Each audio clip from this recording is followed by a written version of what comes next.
77 में आप आईएएस बने और बहुत सारे मुकाम आपने हासिल किए, देश दुनिया में नाम किया। अपने बारे में कुछ बताएं, उन दिनों के बारे में, और उस समय जब आप विश्व बैंक के इंफ्रास्ट्रक्चर डायरेक्टर थे या फिर वित्त मंत्रालय में काम करते थे, तो अपने अनुभव को कुछ साझा कीजिए।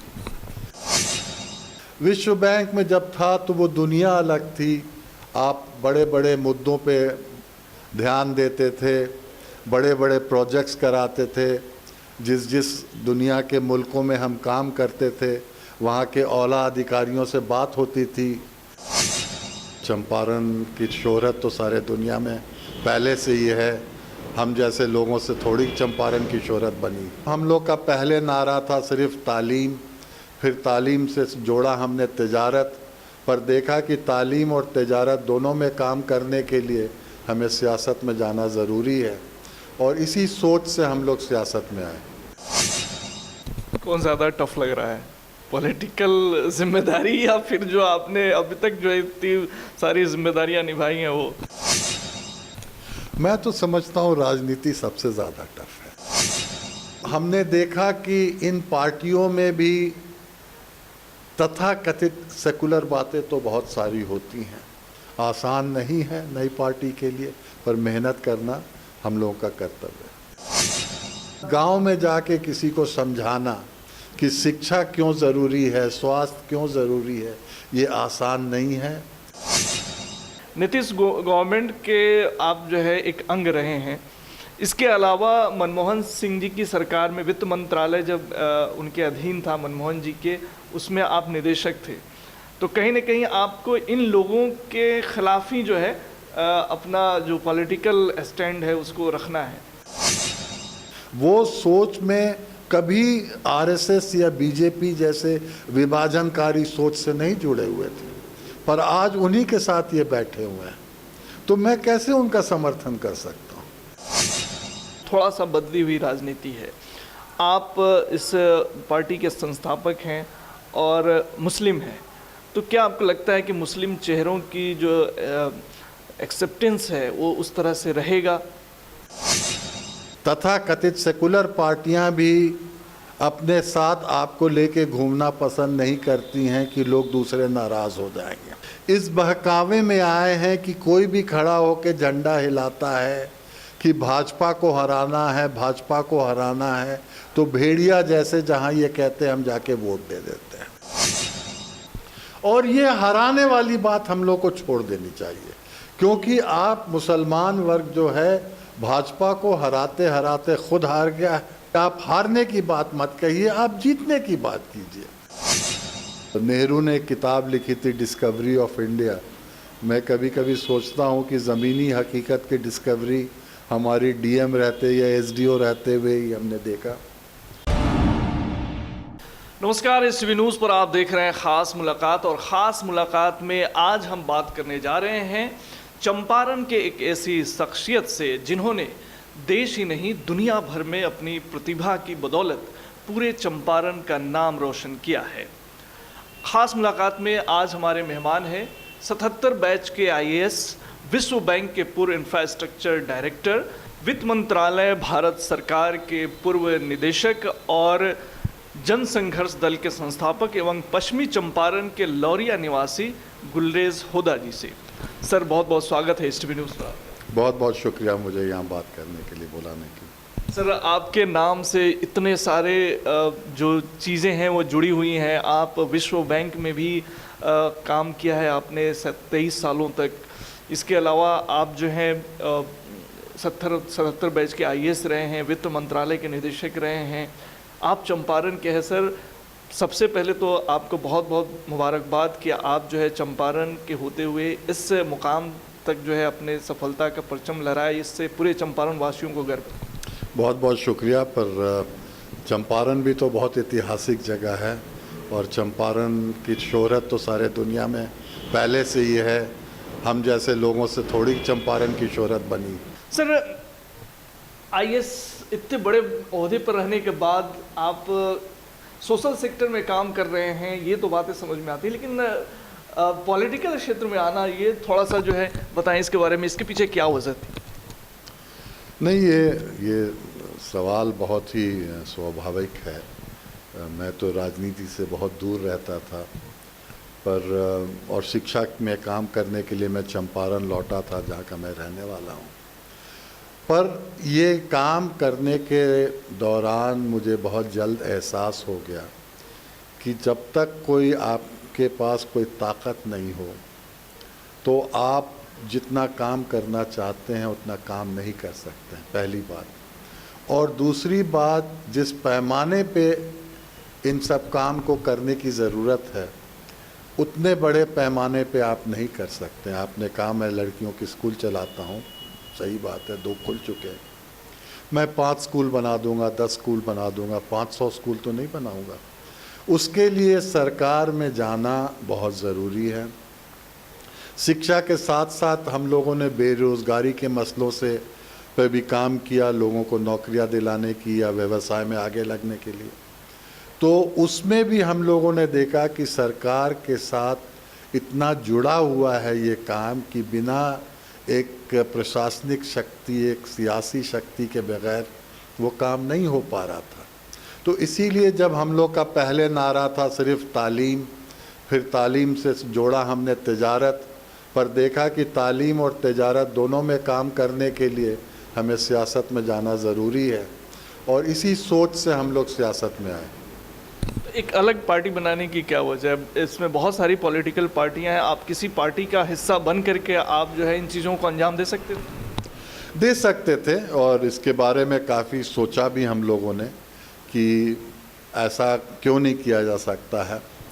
पर यहाँ 2 ध्रुव हैं, एक एनडीए के तरफ है जिसमें भाजपा है, और विचारधारा की अगर बात करें तो जो भाजपा की जो विचारधारा है वो मैं नहीं समझता कि हमारे मिली-जुली सरकार समाज के लिए, और जिस इलाके से हम लोग आते हैं चंपारण में, वैसे विचारधारा से मैं जुड़ सकता था।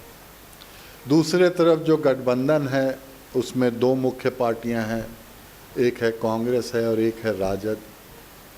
तो हमने देखा कि इन पार्टियों में भी तथाकथित सेकुलर बातें तो बहुत सारी होती हैं, पर उनसे जो लाभ मिलता है या जो फ़ायदा आता है एक बहुत ही संकीर्ण या तंग या छोटे लोगों को मिलता है, मतलब एक जाति विशेष को मिलता है।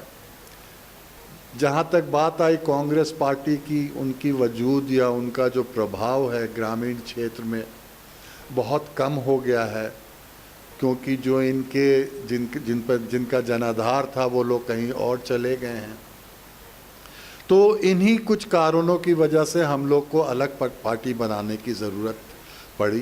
ख़ास तौर के मैं बोलूँगा कि हमने बाहर रहते हुए करीब सारे देश, करीब दुनिया में जितने मुल्क हैं मैं करीब जा चुका हूँ।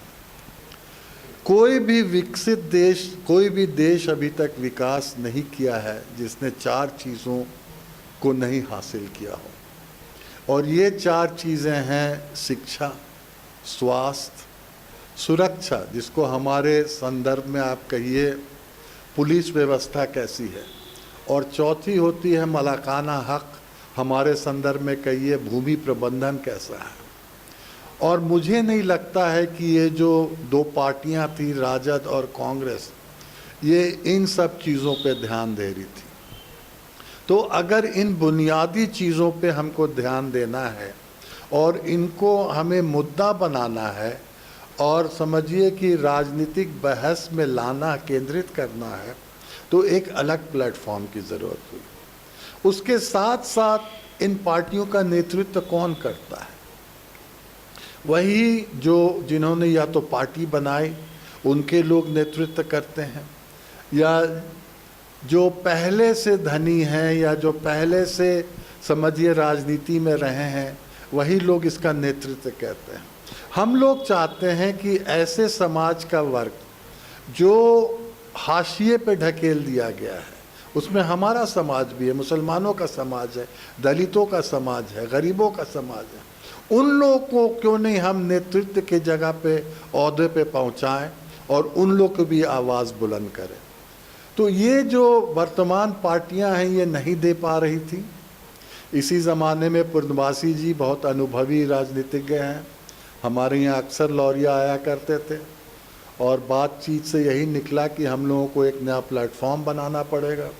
हालांकि हम जानते हैं कि नया प्लेटफॉर्म बनाना, नई पार्टी बनाना बहुत चुनौतीपूर्ण है और आसान नहीं है, पर इसमें हम लोग मेहनत करेंगे, आप जैसे नौजवानों को जोड़ने की कोशिश करेंगे और अगर हम लोग को आशीर्वाद मिला लोगों को तो इसको लेके आगे बढ़ेंगे। आप तो राजनीति से दूर रहे हैं, आपने जो है वर्ल्ड बैंक में काम किया, फिर वित्त मंत्रालय में बतौर अधिकारी निदेशक रहे। पूर्णमासी राम जी जो आप जिनके साथ मिलकर के आपने पार्टी बनाई है, वो उनका एक पॉलिटिकल बैकग्राउंड स्ट्रांग है, लेकिन बावजूद इसके पॉलिटिकल नई पार्टी को खड़ा करना, उसको इस्टेब्लिश करना, उसमें लोगों को जोड़ना बहुत टफ टास्क होता है। ये जो आपको टास्क जो आपने लिया है या ख़ुद से जो है आप इसके लिए जो कोशिश कर रहे हैं, तो इसकी आपके पास प्लानिंग क्या है? कैसे लोगों को जोड़ रहे हैं? किस तरह से अभी तक पार्टी का परफॉर्मेंस रहा है? देखिए, हमारी पार्टी को मान्यता इलेक्शन कमीशन से पिछले साल अगस्त सितंबर में आके मिली और उसके बाद सिंबल मिलते मिलते समझिए कि इलेक्शन के पास पहुंच गए थे हम लोग। तो जब इलेक्शन हुआ 2020 का, तो हम लोगों को दिखाना था कि हमारी वजूद है, तो हमने पूर्वी और पश्चिमी चंपारण, गोपालगंज और सीतामढ़ी में यहाँ सीटों पे हमारे प्रत्याशी कैंडिडेट थे। पहला चुनाव था, ये सीखने वाला चुनाव था।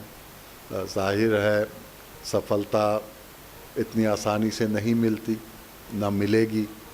तो इस प्रयोग से, इस तजुर्बे से हम लोगों ने बहुत कुछ सीखा है।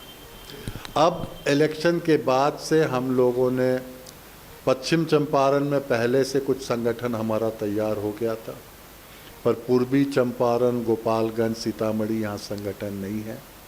अब पहले चरण में हम लोग संगठन बनाने की कोशिश कर रहे हैं। मोतिहारी में ज़िला स्तर पे, ब्लॉक में, प्रखंडों के स्तर पे और पंचायत के स्तर पे, और हम लोग कोशिश कर रहे हैं कि जो लोग हमारे विचारधारा से सहमत हैं, नौजवान युग है, जो जुझारू नेतागण हैं गांव के क्षेत्र में, इन सब को जोड़े और समाज के सब श्रेणी और सब जाति से हम लोगों को जोड़ना चाहते हैं। क्योंकि जो 4 चीज़ों, बुनियादी चीज़ों की मैंने बात कही, वो समाज की लड़ाई है और अगर अगले पीढ़ियों को अगर हमको अंधकार में नहीं ढकेलना है तो उसके लिए नौजवानों और सबको जोड़ना पड़ेगा।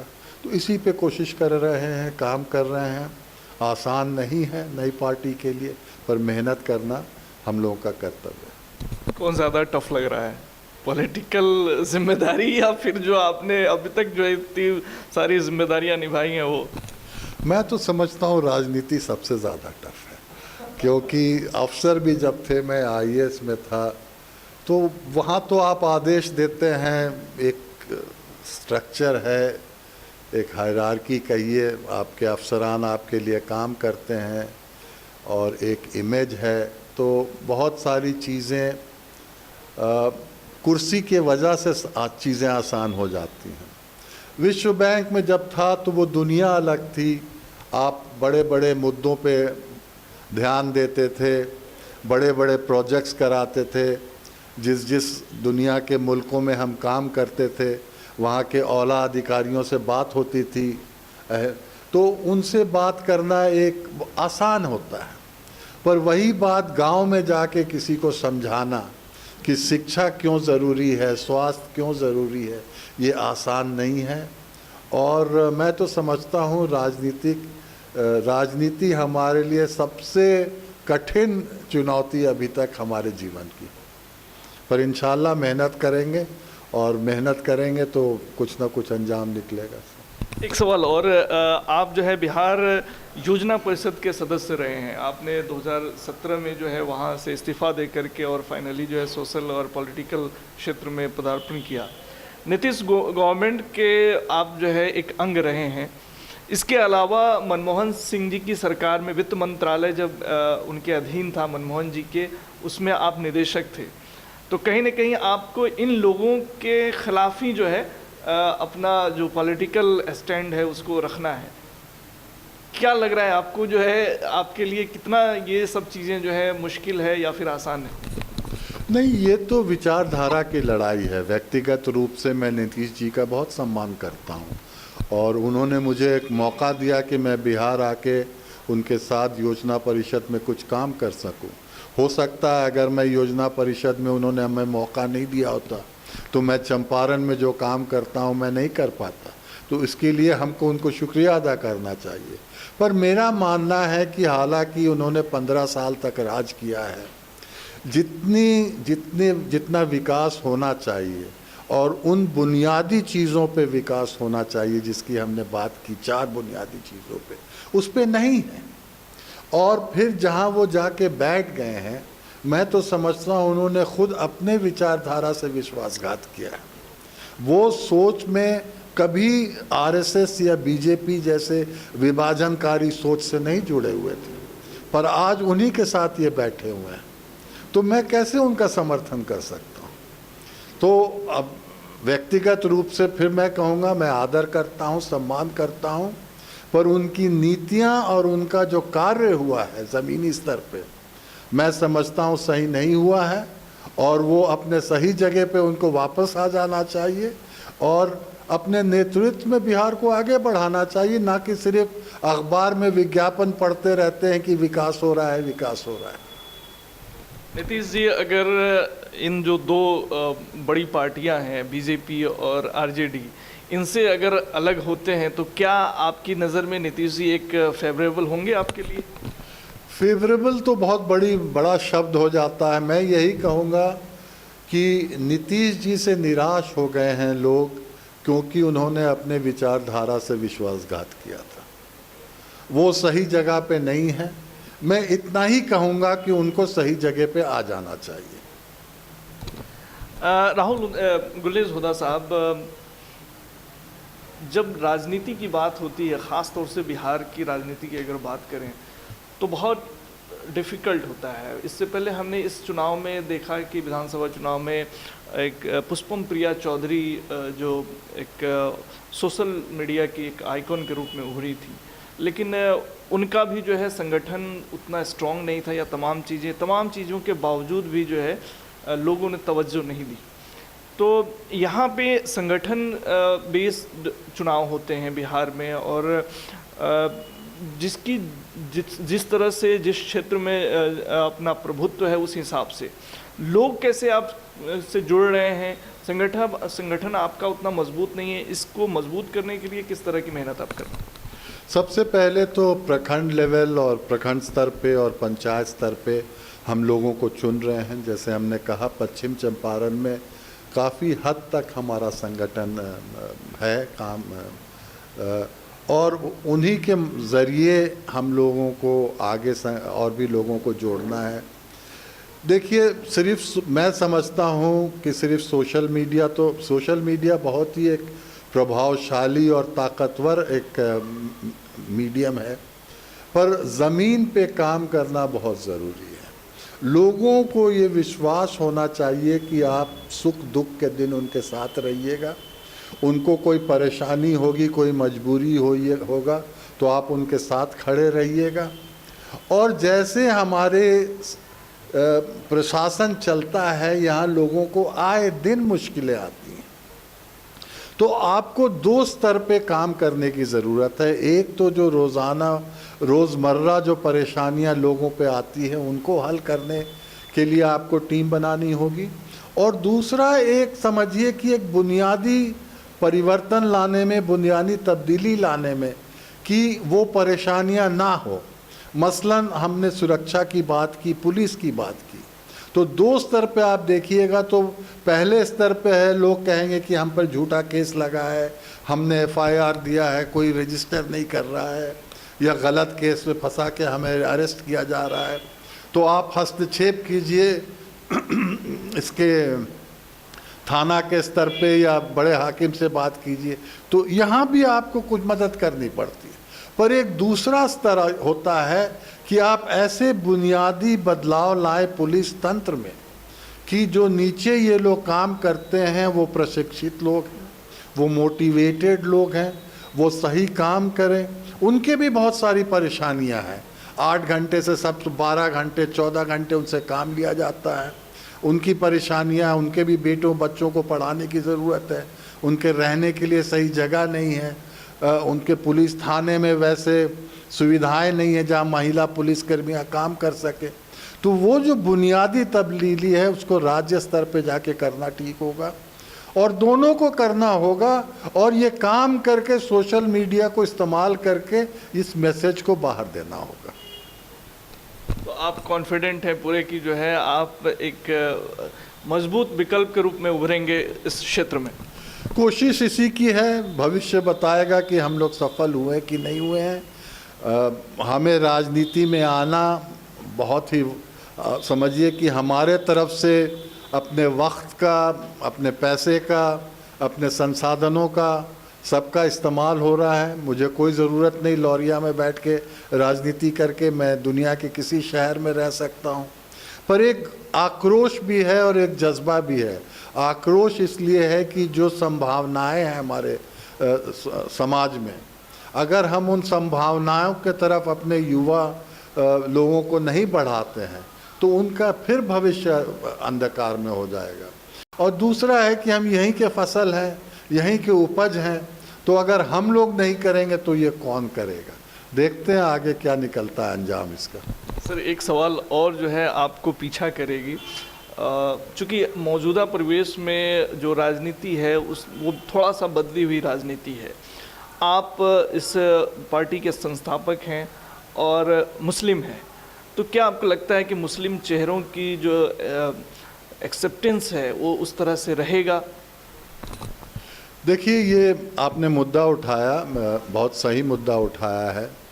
एक चीज़ जो मुझे लगता है कि मुसलमानों को राजनीति में हाशिए पे ढकेल दिया गया है। बहुत जगह मुसलमान राजनीतिक क्षेत्र में अछूत बन गया है। हम तथाकथित सेकुलर पार्टियां भी अपने साथ आपको लेके घूमना पसंद नहीं करती हैं कि लोग दूसरे नाराज़ हो जाएंगे। तो एक तो ये बीमारी है। दूसरी तरफ है कि हमारे लोग भी इस बहकावे में आए हैं कि कोई भी खड़ा होकर झंडा हिलाता है कि भाजपा को हराना है, भाजपा को हराना है, तो भेड़िया जैसे जहां ये कहते हैं हम जाके वोट दे देते हैं। तो इसलिए मेरा मानना है कि हमारे समाज से भी लोगों को आगे आना चाहिए और एक समझिए कि जो मिली जुली समाज है उसको आधार बना के हमें राजनीति करनी चाहिए।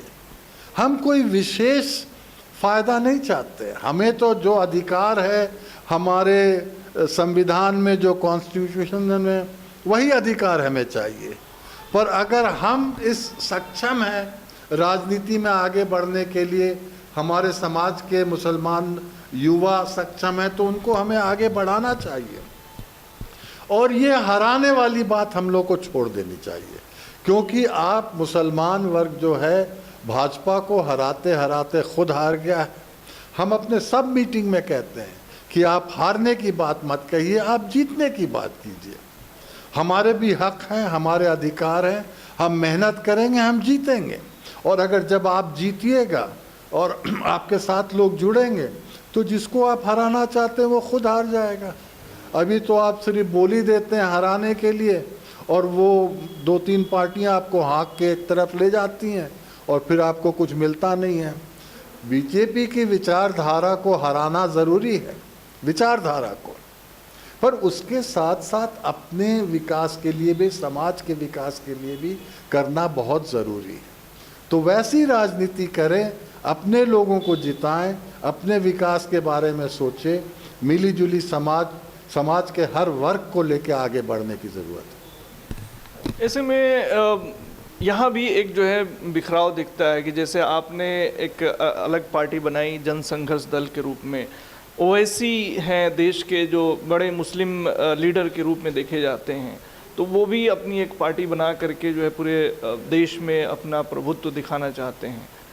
तो क्या आपको लगता है कि यहाँ पे मुस्लिम वर्ग या दलित वर्ग की जो राजनीति होती है उसमें भी बिखराव है?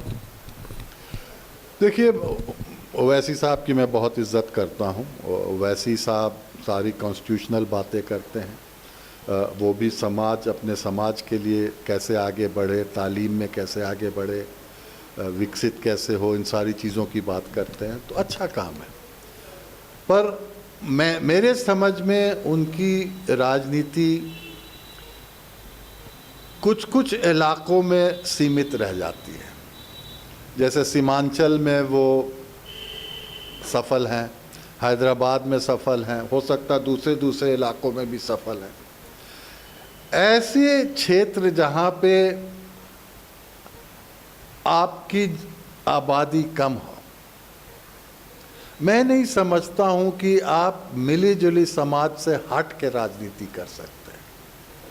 अगर सही माने में, और आपने मुसलमानों के बारे में ख़ास तौर से पूछा, मेरा विश्वास है कि जैसे चंपारण ज़िला है, गोपालगंज है, जहाँ भी है, मुसलमानों को भी मिली जुली समाज के आधार पर राजनीति करनी चाहिए। क्योंकि जो 4 मुद्दे हैं विकास के, ये सिर्फ मुसलमानों तक सीमित नहीं है। हमारे जो भाई हैं दूसरे धर्म के, उनके लिए भी ये उतना ही महत्वपूर्ण है जितना मुसलमानों के लिए है। तो मैं तो चाहूँगा कि हमारी अगर राजनीति जो मिली जुली समाज के आधार पे हम आगे लेके बढ़ना चाहते हैं, तो अगर वही सफल हो तो मैं उसी रास्ते को मैं अपना के आगे बढ़ना चाहता हूँ। कहीं ना कहीं ये आपका तजर्बा इसमें मायने रखता है, क्योंकि बिहार ऐसा स्टेट है जहाँ पे उस तरह की राजनीति जो ओवैसी करते हैं वो नहीं चलेगी, तो इसलिए आपने जो है वो एक विकल्प देने की कोशिश की है। हुदा साहब, हम आपसे कुछ आपके व्यक्तिगत लाइफ से जुड़े सवाल करना चाहेंगे। 77 में आप IAS बने और बहुत सारे मुकाम आपने हासिल किए, देश दुनिया में नाम किया। अपने बारे में कुछ बताएं, उन दिनों के बारे में, और उस समय जब आप विश्व बैंक के इंफ्रास्ट्रक्चर डायरेक्टर थे या फिर वित्त मंत्रालय में काम करते थे, तो अपने अनुभव को कुछ साझा कीजिए। मैं, जैसे आपने कहा, IAS में आया। शिक्षा के बाद मेरी पहली पोस्टिंग आसाम में थी। मैं DM, DC, हमारे यहाँ डिप्टी कमिश्नर कहते हैं आसाम में, वो मैं तेजपुर एक शहर है, डिब्रूगढ़, इन ज़िलों में था। और वो भी एक तरह से बहुत ही डिब्रूगढ़ के आप DM थे? डिब्रूगढ़ के DM थे, तेजपुर के DM थे, और एक और जगह करीमगंज है, वो पुराना सिलेट डिस्ट्रिक्ट का हिस्सा होता था, वहाँ SDO थे, आजकल डिस्ट्रिक्ट बन गया है वो। तो वो भी बहुत कठिन समय था आसाम के लिए। वो ये छात्र संघर्ष चल रहा था उस ज़माने में, आंसू का, ये जो फॉरेनर्स एजिटेशन था, तो बहुत मुश्किल का वक्त था। और बहुत चीज़ नज़दीक से हमें देखने का मौका मिला। और नेहरू ने एक किताब लिखी थी, डिस्कवरी ऑफ इंडिया। मैं कभी कभी सोचता हूँ कि ज़मीनी हकीकत की डिस्कवरी हमारी DM रहते या SDO रहते हुए ही हमने देखा। आसाम में था तभी ज़िला के बाद सरकार ने, केंद्र सरकार ने हमको अमेरिका भेज दिया 86 में इकनॉमिक्स में पढ़ने के लिए। तो मैं ग्रेजुएट डिग्री एक अमेरिका से हासिल किया, सरकार ने भेजा था। वापस आया, उसके कुछ दिनों के बाद ही वित्त मंत्रालय में हमारी पोस्टिंग हो गई। और हमारे अर्थव्यवस्था में बहुत ही बुनियादी परिवर्तन आया था उस ज़माने में। तो बड़ा अच्छा लगा, बहुत कुछ सीखने का मौका भी मिला, बहुत ही बुद्धिमान लोगों के साथ काम करने का मौका मिला।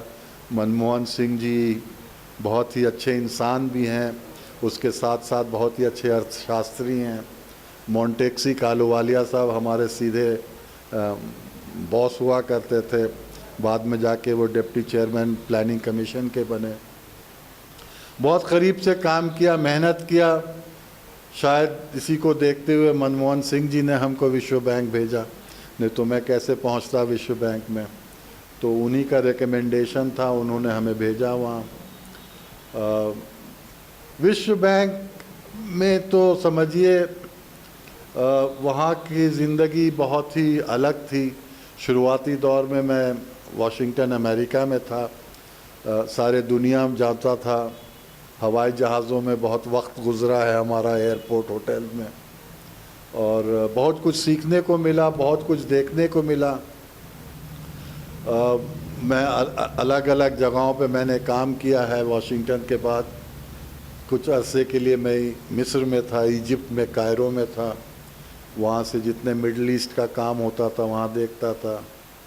कुछ दिन मैं दुबई में था, पाकिस्तान का देखता था काम, ईरान, पाकिस्तान बहुत बार जाने का मौका मिला। आखिर में मैं इस्तांबुल चला गया, वहाँ से सेंट्रल एशिया और यूरोप का काम होता था। तो बहुत अच्छा लगता था, और पर एक ख्वाहिश थी कि भाई जहाँ मैं काम कर रहा हूँ हमारे लोग से हम बहुत दूर हैं। सारे काम अंग्रेज़ी में होते थे और बड़े बड़े होटल में होते थे और बड़े बड़े लोगों के साथ होते थे। तो जहाँ से शुरुआत हुई थी ज़िंदगी उसी के बारे में मैं नहीं जानता था। तो इसीलिए जब मैं आया 2014 में हिंदुस्तान वापस, तो फिर चंपारण आने लगा, और उसके बाद की तो आप कहानी सुन ही चुके हैं हमसे। बहुत बहुत शुक्रिया सर हमसे बात करने के लिए। आपकी जो है बहुत इंस्पिरेशनल स्टोरी है। आपने जो है बहुत अपने ज़िंदगी में उस कामयाबी की बुलंदियों को छुआ है जो आजकल के हर युवा चाहेंगे कि उस तरह का बनना। हम उम्मीद करते हैं, हमारी शुभकामनाएं हैं कि आपकी पार्टी जो है अच्छा करे और आप जैसे लोग पॉलिटिक्स में बेहतर करें। बहुत बहुत शुक्रिया हमसे बात करने के लिए। बहुत बहुत शुक्रिया HTV न्यूज़ का, शुक्रिया कि आपने मुझे मौका दिया कि आपके शो में मैं आऊँ और आपसे बात करूँ। शुक्रिया, बहुत शुक्रिया। तो दर्शकों, ये थे गुलेज हुदा साहब जिनसे हम बात कर रहे थे। अगली बार फिर किसी बड़ी शख्सियत से हम आपको रूबरू कराएंगे। तमाम खबरों और डिबेट्स के लिए जुड़े रहिए HTV न्यूज़ के साथ। नमस्कार।